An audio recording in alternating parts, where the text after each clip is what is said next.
Good morning, friends. My name is Miss Bridget, and thank you so much for having me in your classroom today. Let's get started by warming our hands up to sing our hello song, Hello, Friends. We'll sing it 3 times. Here we go. 1, 2, 3. Hello, friends.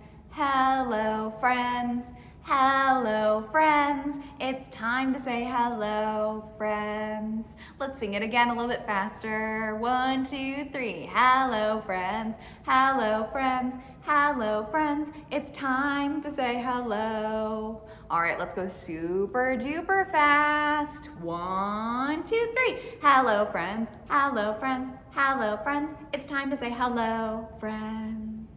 All right, well, now that I've said hello to you and you said hello to me, how about we get started with the story? And because it's our last outreach visit of the year, I brought a very special story about a library and a lion.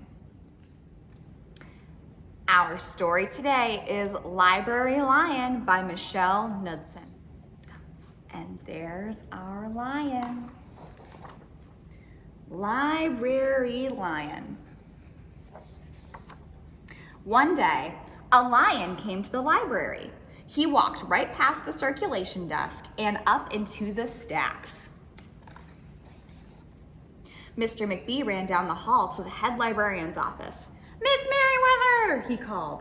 "No running," Miss Merriweather said without looking up.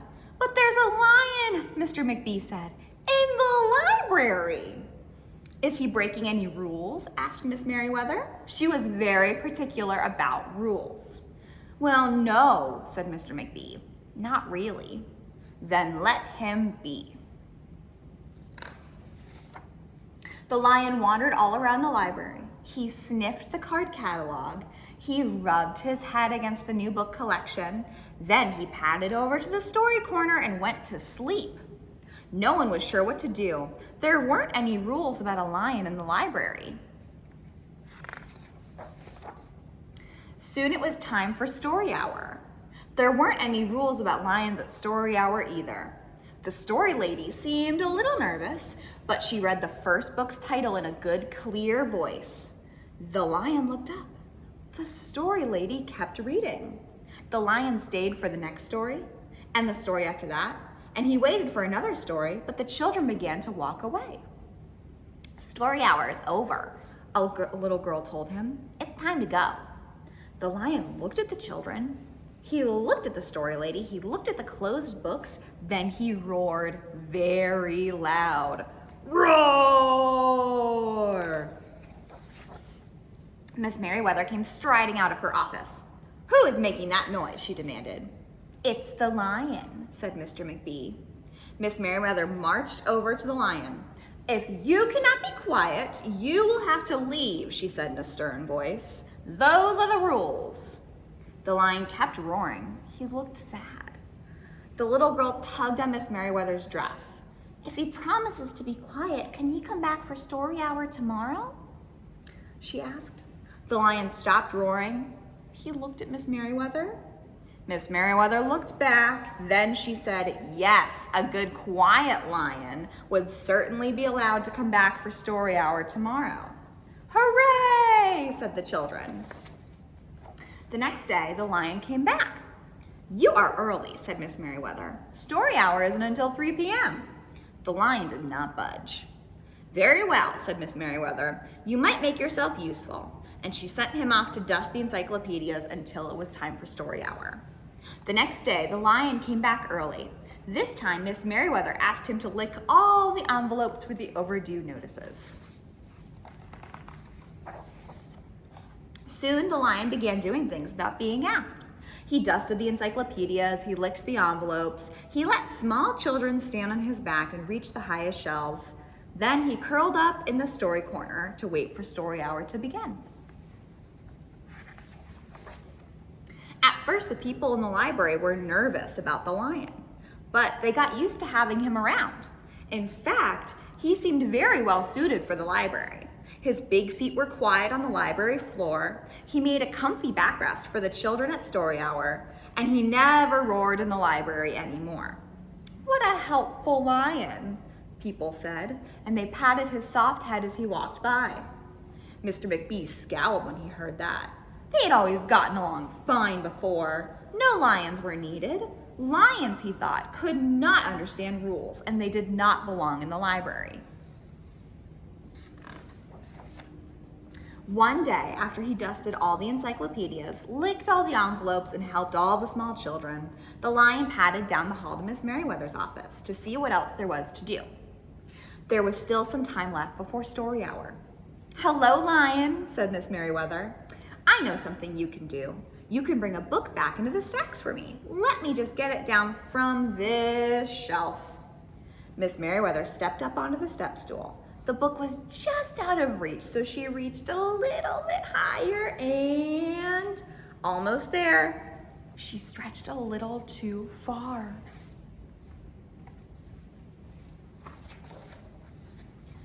"Ouch!" Miss Merriweather said softly, and she did not get up.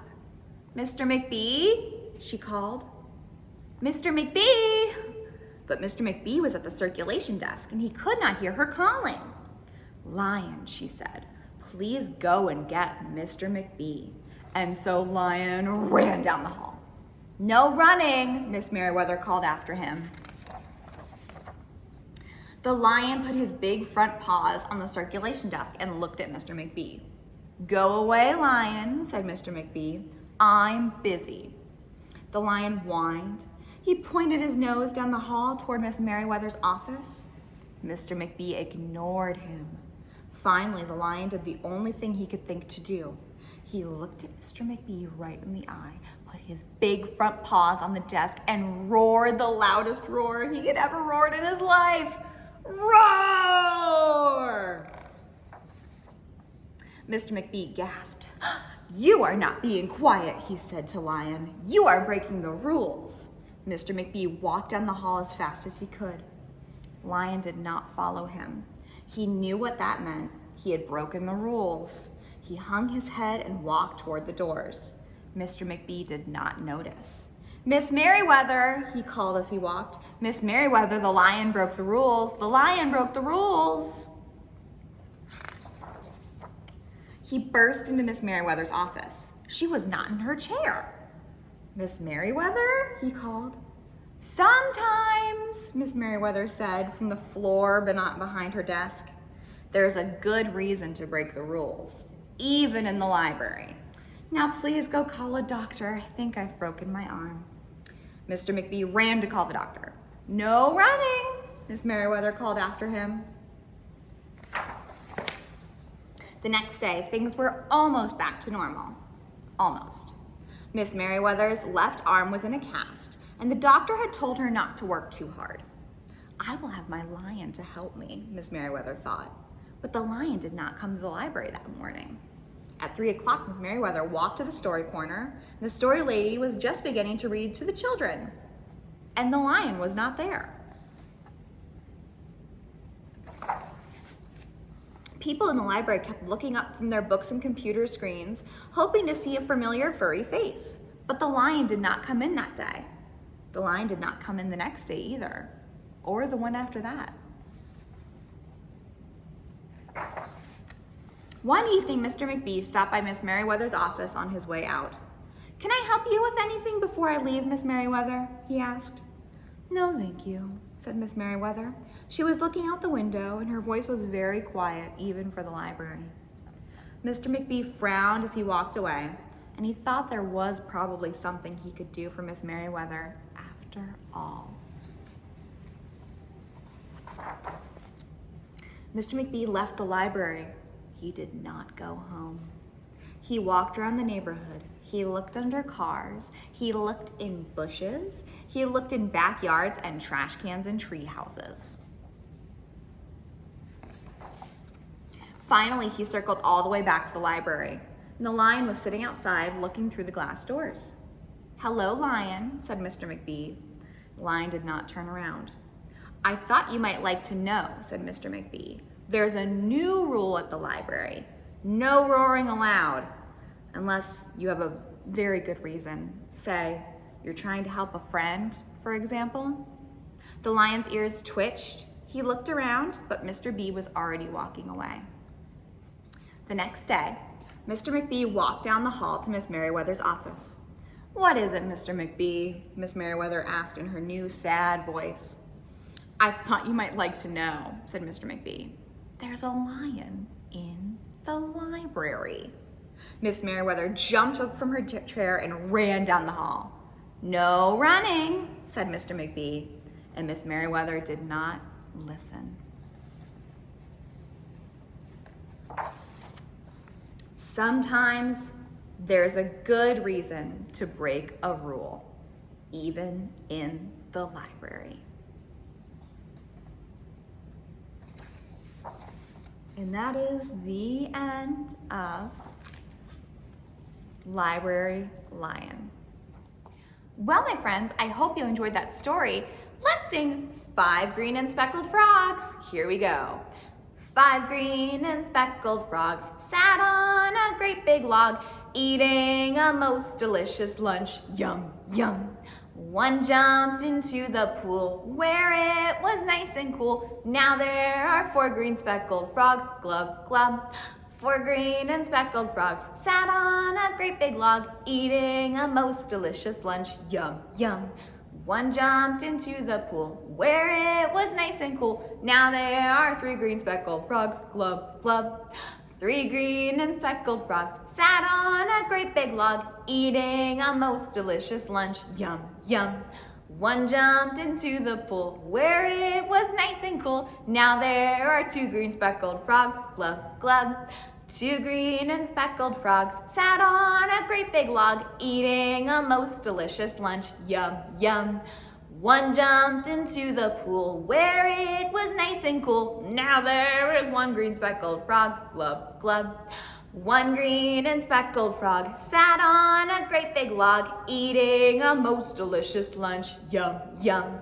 They jumped into the pool where it was nice and cool. Now there are no green speckled frogs. Glub, glub. Our last book for this year is There is a Rainbow by Teresa Trinder. I chose this book because it reminds me a lot about what happened this year and how school was different for all of us. A story has a beginning and an end. There is a here and there is a there. And there is something in between. On the other side of the screen. There is a school. On the other side of a window, there is a neighbor.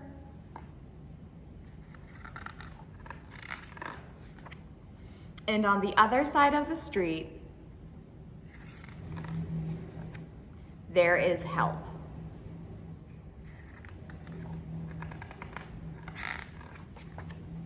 On the other side of town,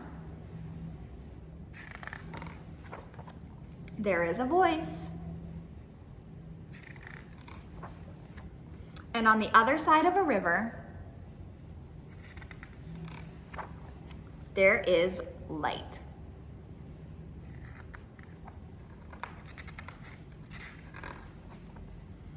On the other side of a mountain,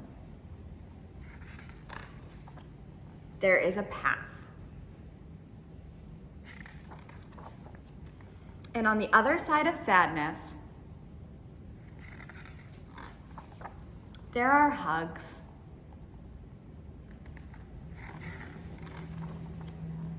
On the other side of a storm,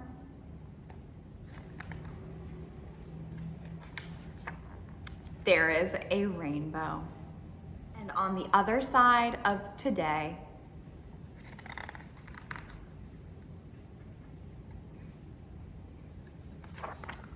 there is tomorrow.